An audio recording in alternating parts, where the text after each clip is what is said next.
Hello दोस्तों, स्वागत है आपका हमारे YouTube channel L geography UGC net GRF में। दोस्तों, जैसा कि हमने आपसे वादा किया था कि हम एक ऐसा प्रोग्राम ला रहे हैं जिसमें 30 से 35 दिन में आपको जो है पूरी जियोग्राफी यानी यूजीसी नेट जीआरएफ का जो पूरा सिलेबस है उसको क्या किया जाएगा, फिनिश किया जाएगा।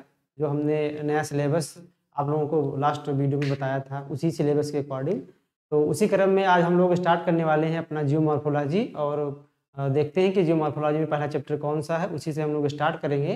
और इसी क्रम में आपको लगातार 30 से 35 दिन में पढ़ाया जाएगा और पूरी ज्योग्राफी आपकी कवर करने का क्या किया जाएगा, प्रयास किया जाएगा। तो चलिए आज से हम लोग स्टार्ट करते हैं जियोमॉर्फोलॉजी। और जियोमॉर्फोलॉजी का जो पहला चैप्टर है उसको क्या करते हैं हम लोग देखते हैं। तो चलिए स्टार्ट करते हैं।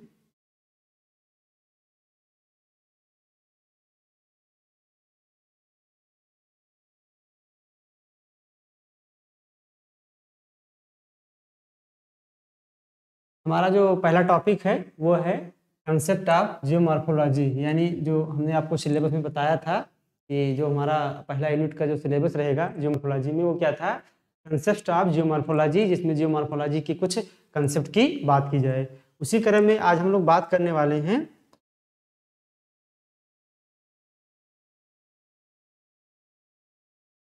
यूनिफॉर्मिटेरियनिज्म यानी एक रूपतावाद। आज हम लोग बात करने वाले हैं एक रूपतावाद पे। ये पहला कंसेप्ट है हमारा जियोमॉर्फोलॉजी का कि एक रूपतावाद क्या होता है, ये कहना क्या चाहता है और इसको किसने क्या किया था, प्रोपाउंड किया था। तो जो यूनिफॉर्मिटेरियनिज्म है यानी एक रूपतावाद है, एक रूपतावाद सर्वप्रथम प्रयोग किसने किया था, इस वर्ड का सर्वप्रथम प्रयोग किया था विलियम बीबल ने। किसने किया था, विलियम बीबल। विलियम बीबल नाम के विद्वान थे जिन्होंने एक रूपतावाद शब्द का प्रयोग किया था। आपको जो भी यहाँ पर बताया जा रहा है उसको आपको ध्यान से सुनना है, समझना है और उसको क्या करना है, एक शॉर्ट नोट्स में के रूप में लिखते रहना है, क्योंकि जो भी आपको यहाँ मैटर दिया जा रहा है काफी कंसाइज मैटर है और ब्रीफ में दिया जा रहा है और बहुत ही सॉलिड मैटर है। यहाँ पर कोई भी एक ऐसा पॉइंट नहीं लिखा गया है जो आपके उपयोग में नहीं है या एग्जाम पॉइंट ऑफ व्यू से नहीं आने वाला है, ठीक है, या वो एग्जाम पॉइंट ऑफ व्यू से क्या है, महत्वपूर्ण नहीं है। इसलिए आपको क्या करना है, हमारे साथ साथ इसको समझना है और साथ ही आपको क्या करना है, एक शॉर्ट नोट्स बनाने की जरूरत है, ठीक है। तो चलिए देखते हैं, जिसमें बताया गया कि जो यूनिफॉर्मिटेरियनिज्म है यानी एक रूपतावाद है, इस शब्द का सबसे पहले प्रयोग किसने किया था, इस वर्ड का सर्वप्रथम प्रयोग किया था विलियम बीबल नाम के एक विद्वान ने इसका प्रयोग किया था, ठीक है। इसका प्रयोग किसने किया था, विलियम बीबल ने। आगे देखते हैं जो इसकी थियरी थी यानी सिद्धांत के रूप में अगर बात की जाए किसने इसको प्रतिपादित किया था, तो सिद्धांत के रूप में इसका प्रतिपादन किसने किया था, एक विद्वान थे जेम्स हटन। कौन थे, जेम्स हटन। तो जेम्स हटन ने क्या किया था कि सिद्धांत के रूप में इसका क्या किया था, प्रतिपादन किया था। जेम्स हटन महोदय, इन्होंने एक पत्रिका थी ट्रांजिशन, उसी में एक जो है एक लेख लिखा था the theory of the earth. तो the theory of the earth के नाम से ही इन्होंने क्या किया था, एक रूपतावाद को प्रस्तुत किया था। और ये द थियरी ऑफ द अर्थ नाम का जो इन्होंने लेख लिखा था वो एक मैगजीन थी। कौन सी मैगजीन, ट्रांजिशन मैगजीन थी। तो उसी मैगजीन में क्या किया था, इन्होंने पहली बार एक रूपतावाद का बताया था कि एक रूपतावाद क्या होता है, यानी इसके थियरी के प्रोपाउंडर कहें, यानी इसके सिद्धांत को किसने प्रतिपादित किया, तो आपका क्या होगा, जेम्स हटन। और शब्द का सर्वप्रथम प्रयोग किसने किया, विलियम बीबल ने। बाद में हटन महोदय ने क्या किया, एक बुक लिखा the theory of the earth with proofs and illustration, ठीक है। ये किताब लिखी किसकी, हटन ने किताब लिखी। थोड़ा सा स्लाइड करते हैं,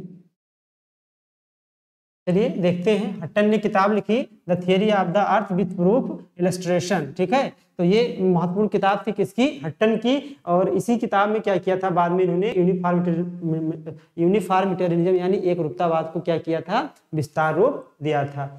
आगे आए एक जॉन प्लेफियर, क्योंकि जब ये एक रूपतावाद के सिद्धांत के बारे में बात कर रहे थे तो उसी दौरान इनकी क्या हो जाती है, पूरा इन्होंने एक रूपतावाद सिद्धांत के बारे में बता नहीं पाए थे, उससे पहले ही क्या हुआ था, इनका डेथ हो गया था। तो आगे आए एक विद्वान जॉन प्लेफियर ने, इन्होंने 1802 में किताब लिखी illustration of the Hutton theory of the earth. और इस किताब में इन्होंने इनके सिद्धांतों का क्या किया, आगे बढ़ाया, यानी इसको और आगे ले गए। जो बातें इन्होंने छोड़ दी थी उसको जॉन प्लेफेयर महोदय ने अपनी इस पुस्तक में क्या किया, मेंशन किया।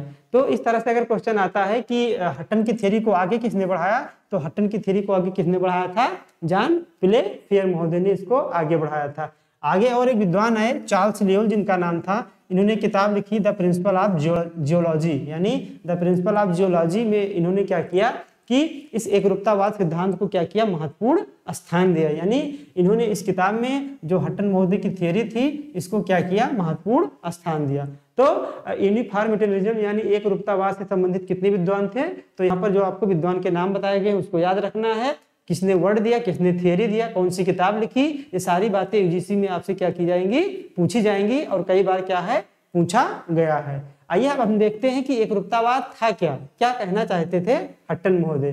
तो हटन concept that physical process were always active with throughout geological periods। ठीक है, हटन महोदय ने यह बताया कि वर्तमान में जो प्रोसेस यानी प्रक्रम कार्य थे, कौन कौन से प्रक्रम, जैसे नदीय प्रक्रम हो गया, वायु प्रक्रम हो गया, ग्लेशियर हो गया, कास्ट हो गया, यानी ये जो भी प्रोसेस का मतलब होता है प्रक्रम। और प्रक्रम को अगर डिफाइन किया जाए तो बोलते हैं कि प्रक्रम क्या होता है, प्रक्रम उन्हें कहते हैं जो किसी भी स्थल रूप में क्या लाते हैं, भौतिक और रासायनिक चेंज लाते हैं। जैसे नदी है तो नदी क्या करती है, वो स्थल रूप में क्या लाती है, या तो भौतिक चेंज लाएगी या तो रासायनिक चेंज लाएगी।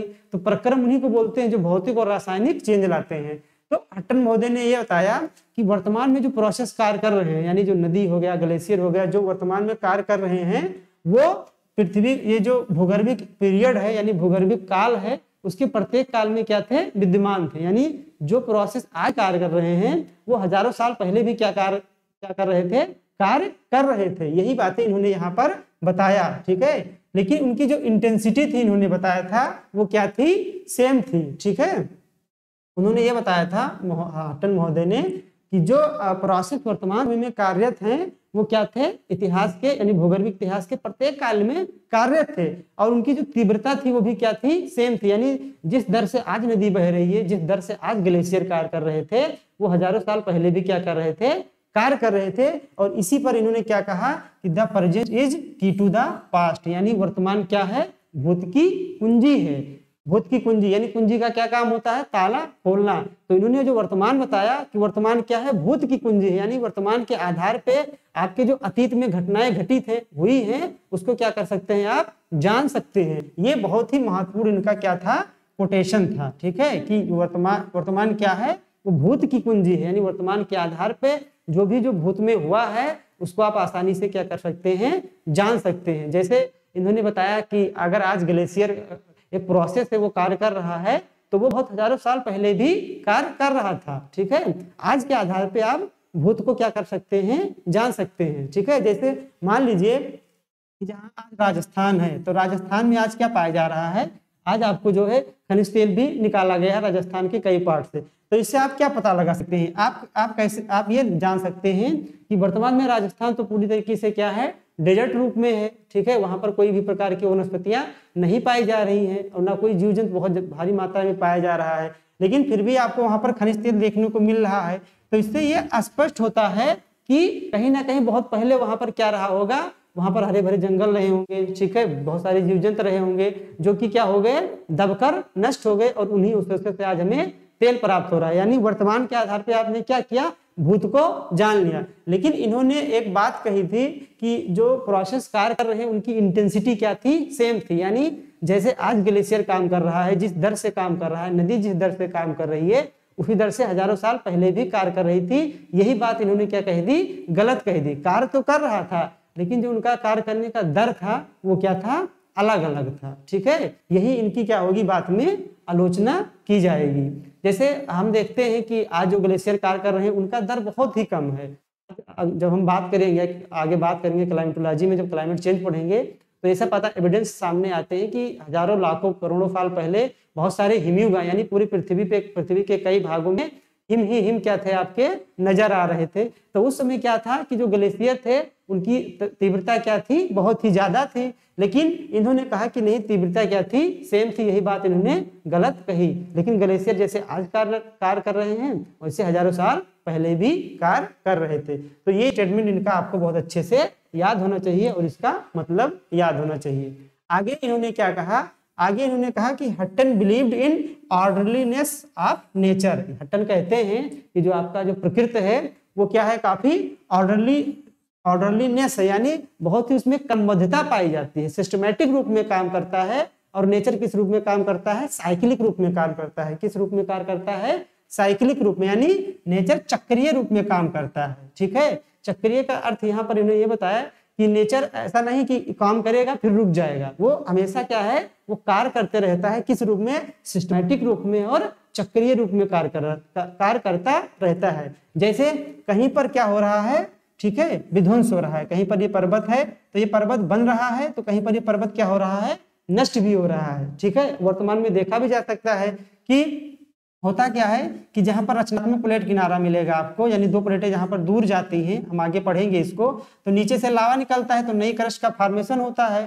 कहीं कहीं पर प्लेट क्या होगी, एक प्लेट दूसरे प्लेट के नीचे जा रही होगी, तो इस प्लेट का क्या होगा, क्षय होगा। यानी कहीं पर निर्माण हो रहा है तो कहीं पर क्षय हो रहा है, और ये प्रक्रिया क्या हो रही है, कंटिन्यूअस चालू है, यानी चक्रीय रूप में चल रहे हैं। यानी विध्वंस का परिणाम क्या है, निर्माण है, और निर्माण का परिणाम क्या है, विध्वंस है। इसी आधार पे इन्होंने कहा कि जो नेचर है उसको वो काफी क्या है, ऑर्डरलीनेस है और क्या है, साइक्लिक रूप में काम करता है। ठीक है, जैसे इन्होंने ये कहा कि आप किसी भी रॉक्स को देखकर, यानी चट्टान को देखकर ये नहीं कह सकते हैं कि ये आग्नेय रॉक है या ये क्या है, आपका जो है मेटामॉर्फिक है, ठीक है, या सेडिमेंट्री है। जैसे इन्होंने कहा, इसको मिटा के हम लोग देखते हैं।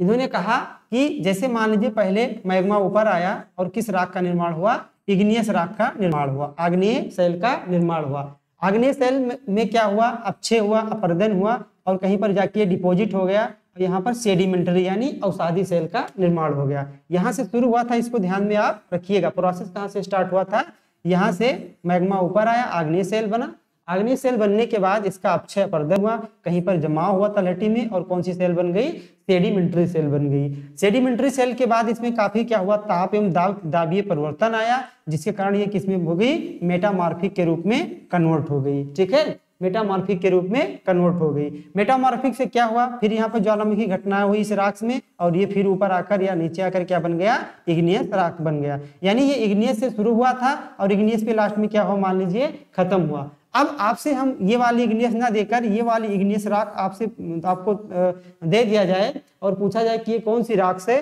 तो आप यही कहेंगे कि ये इग्नियस राख है। जबकि इसके बैकग्राउंड में देखिए कि कितने प्रोसेस से होकर ये क्या हो चुका है, गुजर चुका है। इसी रूप में इन्होंने कहा कि जो अर्थ का नेचर है, सॉरी जो प्रकृति है उसका जो नेचर है काफी क्या है, क्रमबद्ध है और चक्रीय रूप में कार्य करता है। इसी बात को इन्होंने बताने का क्या किया है, प्रयास किया है। ठीक है, इसी बात के आगे इन्होंने ये बात कही कि no vestiges of a beginning and no prospect of end, यानी शुरुआत का कोई लक्षण नहीं है, शुरुआत का कोई क्या है, लक्षण नहीं है, और अंत की कोई क्या है, आशा नहीं है। यानी शुरुआत कहां से हुआ है, अभी हम आपको ये रॉक्स पकड़ा दें तो ये रॉक्स इतना जो है चक्र के रूप में गुजरने के बाद इग्नियस बना है, और आपसे पूछा जाए कि ये कौन सी रॉक्स है, तो आप ये नहीं कह सकते हो कि इसकी शुरुआत जो हुई थी वो इसी राख के से ही हुई थी, क्योंकि आपको पता है इसकी राख की शुरुआत यहाँ से हुई थी और फिर भी लास्ट में क्या बन गया, ये आग्नेय बन गया। इसी आधार पे इन्होंने कहा कि no vestiges of beginning,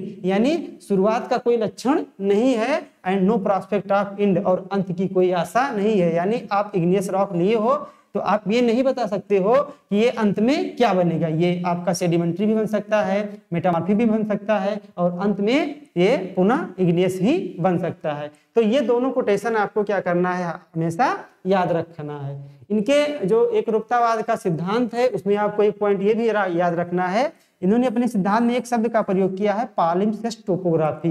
पॉलिम्पसेस्ट topography क्या होती है, ठीक है, तो पॉलिम्पसेस्ट टोपोग्राफी का मतलब ये होता है एक ऐसी स्थलाकृति जिसका कई बार अपक्षय अपर्दन हुआ हो, यानी कई बार निर्माण हुआ हो, और कई बार क्या हुआ है, उसका पतन हुआ हो, ठीक है, यानी विध्वंस हुआ हो, तो उसी स्थलाकृति को क्या कहते हैं, पॉलिम्पसेस्ट टोपोग्राफी के नाम से जानते हैं। जैसे देखते हैं,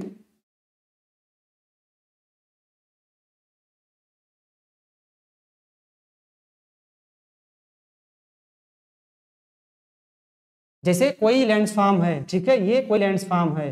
अगर इस लैंडफॉर्म का क्या हुआ है, ये निर्माण हुआ है, बाद में इसका विध्वंस हो गया, फिर निर्माण हुआ है, फिर विध्वंस हो गया, फिर निर्माण हुआ, फिर विध्वंस हो गया, यानी इसका कई बार क्या हुआ है, विध्वंस और निर्माण जैसी प्रक्रियाओं से ये गुजरा है। तो ऐसी स्थलाकृति को उन्होंने क्या कहा, पालिम्सेस्ट टोपोग्राफी कहा। इसका प्रयोग इन्होंने क्यों किया, इसका प्रयोग इन्होंने ऐसा किया कि इन्होंने बताया कि जैसे कोई स्क्रिप्ट है, कोई ग्रंथ है मान लीजिए, ठीक है, वो लिखा गया है और लिखने के बाद उसको मिटाकर पुनः लिखा जाए, तो जो पहले बातें लिखी गई थी उसकी कुछ ना कुछ बातें दोबारा जब आप लिखोगे तो उसमें झलकेंगी, यानी उसमें आपको क्या होंगी, दिखेंगे। उसी प्रकार इन्होंने कहा कि यदि कोई स्थलाकृति के बारे में आप जानोगे, ठीक है, कोई स्थलाकृति है तो इस स्थलाकृति कई भागों में गुजरी है, कई बार इसका क्या हुआ है, अपर्दन हुआ है, मतलब कई बार विध्वंस हुआ है, कई बार क्या हुआ है, निर्माण हुआ है। तो इसी आधार पर इन्होंने ये बताया कि वर्तमान में क्या करोगे, अगर इस स्थलाकृति की आप जांच करोगे, यानी इसके बारे में कोई जानकारी चाहोगे, तो इसके पहले कुछ जो हुआ था इस स्थलाकृति के बारे में, उसके कुछ अंश वर्तमान में क्या होंगे, छुपे होंगे। तो आप वर्तमान के आधार पे भूत को क्या कर सकते हो, जान सकते हो। उसी प्रकार जैसे कोई महाकाव्य या कोई स्क्रिप्ट लिखा गया, उसको मिटा के दोबारा लिखा जाए, तो पहले जो लिखा गया था उसके कुछ अंश जो है दोबारा जो लिखा गया है उसमें क्या होंगे, परिलक्षित होंगे। इसी आधार पर इन्होंने क्या नाम दिया था, पालिम्सेस्ट टोपोग्राफी। पालिम्सेस्ट टोपोग्राफी क्या होता है आप लोग आसानी से जान गए। तो हट्टन महोदय का ये था एक रूपतावाद। इन्होंने ये बातें बताई, इनकी आलोचना किस बात पे हुई थी, उसी बात पे कि इन्होंने इंटेंसिटी को क्या बता दिया था, सेम बता दिया था। बाद में एक विद्वान आए WD थॉर्नबरी, उन्होंने इनकी जो ये स्टेटमेंट था कि जो प्रक्रम वर्तमान में कार्यरत हैं वो भूगर्भिक काल के प्रत्येक काल में कार्यरत है, लेकिन उनकी तीव्रता में क्या था, समानता नहीं थी बल्कि असमानता थी। इन्होंने कह दिया था समानता थी, लेकिन बाद में WD थॉर्नबरी आए, उन्होंने इनकी बातों में क्या किया, करेक्शन किया। तो ये भी आप हमेशा जानते रहे। और कहीं ना कहीं WD थॉर्नबरी की बात क्या है, सही है कि जो भी प्रोसेस वर्तमान में कार्यरत हैं वो पहले भी कार्यरत थे, लेकिन उनकी तीव्रता में क्या है, काफी अंतर आ चुका है, क्योंकि पता नहीं कितनी बार धरती का क्या हुआ है, जलवायु परिवर्तन हो चुका है। और जलवायु के अनुसार ही क्या है, आपके जो प्रोसेस है वो कार्य करते हैं। कहीं पर ड्राई क्लाइमेट है, जैसे आप चले जाइए मरुस्थलीय क्षेत्र में, वहाँ विंड प्रोसेस ज्यादा काम होगा, ठीक है। ट्रॉपिकल रीजन में रहेंगे, उष्णकटिबंधीय क्षेत्रों में रहेंगे, जहाँ पर हमेशा तापमान ज्यादा रहता है, वर्षा ज्यादा होती है, तो वहां पर जो नदी वाला प्रक्रम है ये कार्यरत करेगा। आप हाई लेटीट्यूड पे चले जाएंगे तो वहां पर क्या होगा, ग्लेशियर कार्य करेगा। तो इस आधार पर WD थॉर्नबरी ने बताया था कि उनकी तीव्रता में समानता नहीं बल्कि क्या थी, असमानता थी, ठीक है। तो इतनी सारी बातें आपको हम याद रखनी है एक रूपतावाद के बारे में। अगर आप इतनी बातें याद रखते हैं तो एक रूपतावाद के बारे में इससे बाहर क्वेश्चन एग्जाम में नहीं पूछे जाएंगे, ठीक है। तो आज के लिए इतना ही, मिलते हैं अगले टॉपिक के साथ।